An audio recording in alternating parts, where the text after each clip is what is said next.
Okay, so this is hopefully a short video over three common stances that are used in Shuai Chiao.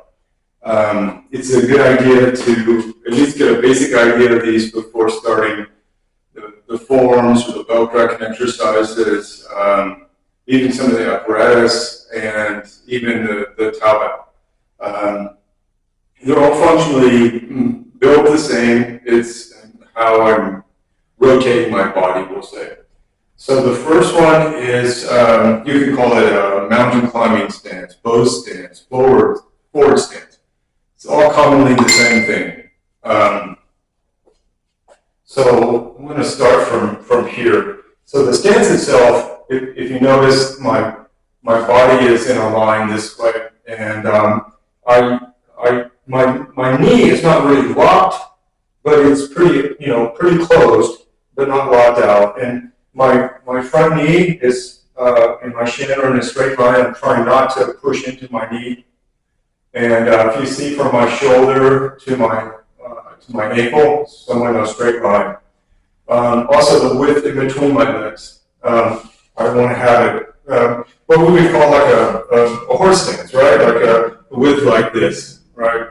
About maybe 1.5 to 2 times as wide as my shoulders. Okay. If you really want to connect everything, if you think, tilt the chin just slightly. So if I was standing upright, it would be as if my chin is here. Not that I'm pushing it down, but I have it pretty flat. And when I do this, I want to feel like you can feel a little bit of a stretch in the back of the neck.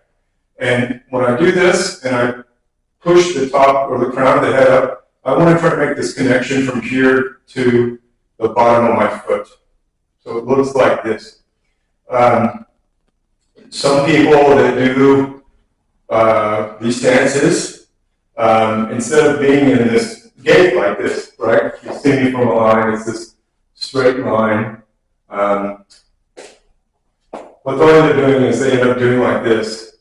So it's not so much that they bend the hip, but they try to roll the torso back, and so they're upright like this. I don't advise doing this for a couple of reasons. One, whatever force that you try to, or power that you try to strike or push or into to execute a throw or strike with the hands, you're going to get reaction force back. And with the spine bent, the force isn't going to necessarily all go down into the foot, but it's going to go into the spine where it's bent. In other words, if I'm like this and then force comes at me like this, I'm going to feel it here. But if I was like this and force pushes into me, I can drive it into the foot. So I can make myself much more solid, structurally solid. That being said, I can do it with my body not in this gait. To do that, I'm going to bend this knee, and I'll bring me upright like this. Now, for some of the throws, when I make a connection, this is fine. But some I really need this additional forward movement. If I was like this and the force that I create or power I create or that they create against me, I can use my hip and my knee and my ankle and somewhat absorb this force, right? Even though the knee is bent. So I either need to be here or I need to be here, and preferably here for the practice and the training to start with. Now, you have to put this stuff into context. Say, for example, you're going to execute one of these stances and use it with hand moves and turn it into some posture or throw, etc. A lot of times I would be in something like this where my weight is maybe mostly on the back leg, or I may even be in a stance like this, or even in a stance like this. And so when I execute the movement, I'm driving my body mass forward to do this, right? So it's not like I'm this way, I'm just shifting, right? I wouldn't be able to create as much momentum that I need to potentially execute the movement. That being said, there's two ways that I can use my back leg. I can keep over my foot. I can keep the foot this way, right? Whether I'm here and I started out and I send my leg out, the weight's still here, and then as I transfer the weight and I shift me out, right? I can also do it this way, where the foot's turned to the side, and my foot's here. As I send the weight out, the foot out, and as I go to transfer the weight to the front, I'm going to turn this back foot this way, right?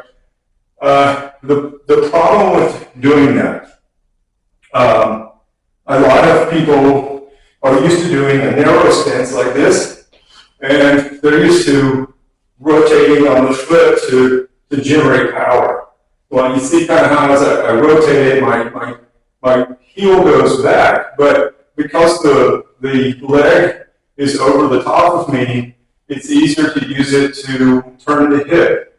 The longer I get the stance like this, a lot of people will still try to turn on the ball of the foot, and they won't connect the finger well, and they'll end up sending a portion of their, we'll say, the forward energy backwards. So it kind of, whatever effect that you may get from utilizing rotating of the foot to generate more momentum for power forward, that you'll lose it. So you have to be very careful. If you're doing it with this, you want to turn with the heel and the ball of the foot to do the action. If you turn with the ball, a lot of times you're going to send it backwards, and that's not going to benefit you. So shorter stance again, I can definitely turn the ball of the foot, and it worked out well for me to turn the hip to generate that extra momentum and power that I need. I would recommend in the beginning just starting with the foot in a slight diagonal, and as I transfer the weight forward, I focus more on my structure first, the alignment of the joints, because you have another thing that we're going to talk about, and that's how we generate force. And the force, so this is two parts, right?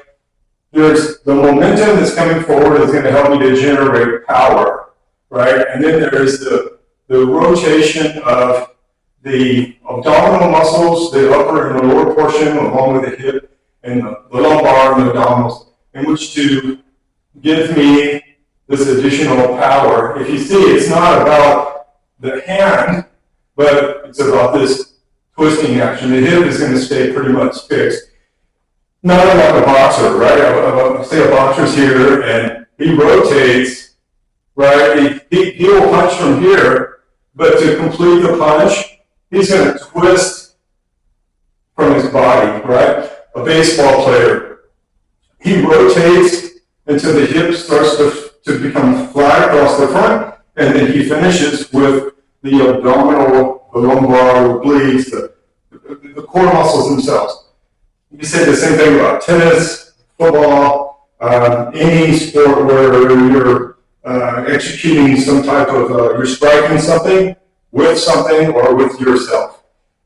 Some people potentially disagree with me on that, but look at it for yourself, look at how professional athletes do things.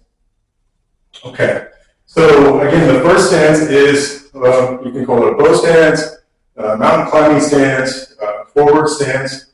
And in this video, I'm again trying to make it really brief, but I need to explain a little bit, and then as we do the other pieces, I will give more explanation. So I'm going to practice this just onto itself. So I'm going to start hitting basically a cat stance. I'm going to drop myself out. I'm in somewhat of a crouching stance now. I want to make sure my knee is in line with my toe as well. I don't want it to be turned one way or in or like that and twist on the knee joint. Now, from here, as I go to shift the weight to the front, I'm going to push force down into the leg. I'm going to think about the top of my head and my foot, the bottom of my foot, connecting together. So as I shift the weight, I extend me out, right? I don't do this, I don't do this, and I'm looking out in this direction like this. Okay? And if I do it from this direction, I'm here, the weight is all in the back. I step out, my weight is still in the back, And now as I transfer the weight, I'm going to think about lifting the head and pushing down. I do it from the back. The weight's here. Weight's still here. And as I shift, I transfer. And I want to be able to look and see if my shoulder and my ankle line up. I want to make sure that I can feel like pulling up the top of my crown and pushing down on my foot. And I should be able to feel this stretch in my back. If I turn it into something beyond the stance, like say the first form that you learn in the forms themselves of Shuai Chiao. The first one is called diagonal striking. And I'm not going to do the whole thing here, but say I'm here, and as I go to shift the weight, and the hand is coming out, okay, well, this would be the stopping point, right? The hip is here. Even if I rotate the hip a little bit, I still have the use of my core muscles. And then look, I'm going to twist a little bit on the end. See? It's not that I'm doing this with the hand, but it's that I'm twisting the muscles around the spine, the core muscles themselves. So I'm here and twist like this. So think of it this. The first part is momentum, and then the second, which is going to produce power, and then the second part is going to produce force from my core muscles, from the upper and lower core muscles that are connected together. But I have to have a stable structure. I have to be able to apply force down and lift the head up so that I can project out. And like I said again, I don't want to be like this because whatever force I'm pushing out, the reaction force is going to come back on me, and the force is going to go into my spine instead of my foot. I don't want that. You can do it this way, but you will feel what I'm talking about. You won't have it extended as far as you want. And a lot of things in Shuai Chiao, just like in, we'll say in long fist, there is extending the body beyond what you would do, maybe we'll say in application. That's to increase mobility, range of motion, strengthen the connective tissue, stabilize our muscles, the balance, etc. And Shuai Chiao is doing something similar. Now, so again, that stance there we'll work on, we'll discuss it more. This one is called a marching stance. And I'm going to start the same way. I've got my foot here, and I'm going to step out. Everything is the same. As I go to transfer the weight from this leg into the front leg, as it starts to move, I'm actually going to turn this leg inside. It's as if the femur goes up even into here. Does that make sense? It's almost like the femur is going to go up into here. I'm going to turn me like this. Okay. And you'll see that it ends up turning, it turns the front of my hip. So put the hip over here. Okay. So I'm here, and as I step out, the weight's still back here. Now, as I go to extend this, and the weight goes to transfer, I'm going to turn this foot out. And I'm going to turn with the heel and attach to the ball. Okay? Now, again, I want that same alignment this way, right? The only difference is now, instead of me being here, this is the same, not attachment. The alignment of the bones is the same. It's just now that my hip is turned here to the side.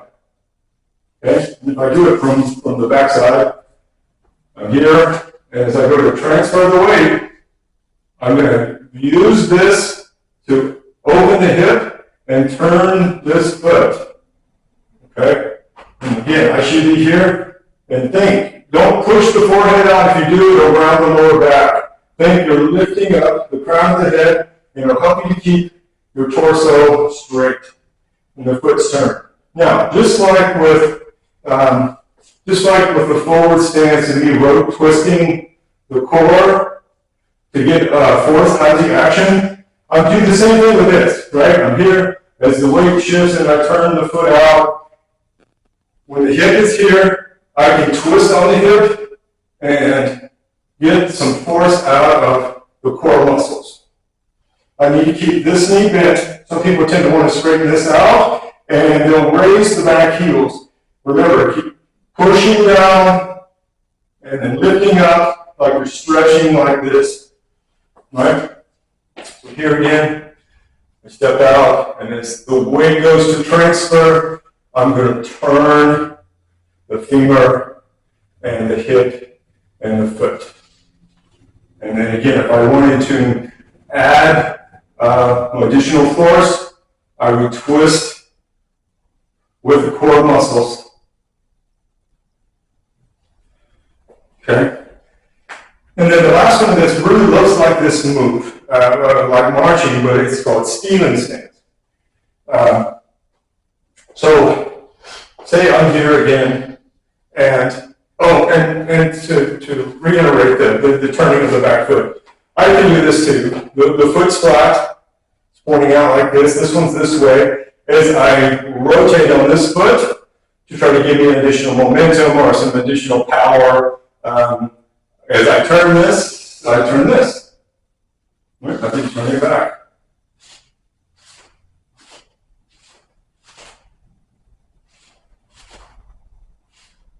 So anyway, to the Steven stance.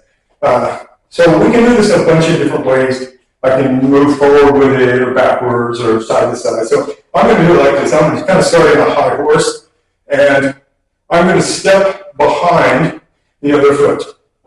As I step behind the other foot, look, I'm going to get that same elongated gait, right? But when I do it, again, some people have the tendency to bend their bodies. Okay, just think I'm going to lift the crown of my head, keep this flat, push the foot down, lift the top of my head up, and I don't want to push the knee out. Okay, I don't want to cast the toe, and I definitely don't want the knee on the outside of the foot either way, because it's going to cause a twisting action in the knee joint. And I'm like this.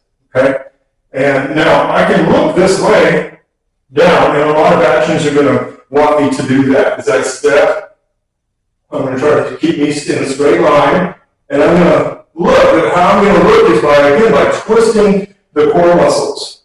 Right? I'm not going to crane my head, but I'm going to twist, and I'm going to look down, or I can look up, depending on the move. Okay? Try your best not to be flat like this. As much as I can keep my head up and straight, and twist my waistline.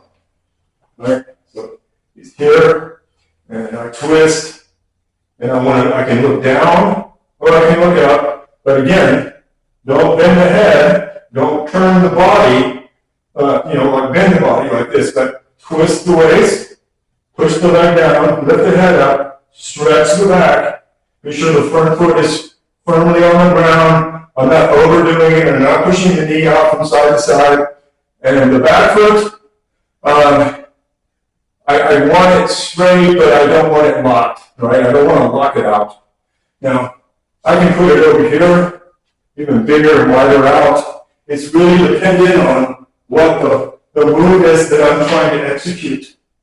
Okay? But the big thing is, again, keep the torso straight, keep this in alignment, twist the waist, make sure that the knee is over the foot so you're not twisting the knee side to side. Remember, as the hinge goes this way. So that's the basics of these three stances. So again, they're going to help you, and this is just the basic idea, but they're in all the components, and then they're in all of the throws.